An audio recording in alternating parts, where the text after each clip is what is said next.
இந்த உலகத்தில் வாழ்வதற்கு சஹாபிகளுடைய உள்ளத்தில் ஆசையை ஏற்படுத்தினார்கள் ரசூலுல்லாஹி ஸல்லல்லாஹு அலைஹி வஸல்லம். பிறக்கும் போதே ஒவ்வொருவருடைய ஆயுள் தீர்மானிக்கப்பட்டு விட்டன என்று சொல்லி தந்த ரசூலுல்லாஹி ஸல்லல்லாஹு அலைஹி வஸல்லம் இரண்டு சந்தர்ப்பங்களில் சஹாபிகளை பார்த்து கேட்டார். என்ன கேட்டார்கள் தெரியுமா? முதலாவது கேட்டார்கள், உங்களில் யாருக்கு ஆசை இருக்கிறது இந்த உலகத்தில் உங்களுடைய ஆயுளை, உங்களுடைய வாழ்க்கையை அல்லாஹ் நீட்டி தர வேண்டும் என்று யாருக்கு ஆசை இருக்கிறது என்று கேட்டார்கள் ரசூலுல்லாஹி ஸல்லல்லாஹு அலைஹி வஸல்லம். உங்களில் யாரும் மரணமாக ஆசை இருக்கிறது என்று கேட்கவில்லை.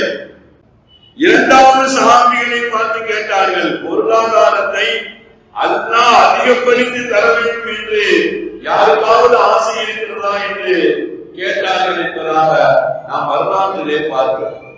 சங்கைக்குரிய அல்லாஹ் நல்லடியார்களே, உலகத்தில் வாழக்கூடிய ஒவ்வொருவரும் வாழ ஆசைப்பட வேண்டும் என்று என்கிறார்கள் ரசூலுல்லாஹி ஸல்லல்லாஹு அலைஹி வஸல்லம். எப்பொழுதும் எந்த நிலையிலும் மரணத்தை விரும்ப வேண்டாம் என்று கற்றுத் தருகிறார்கள் முஹம்மது ரசூலுல்லாஹி ஸல்லல்லாஹு அலைஹி வஸல்லம்.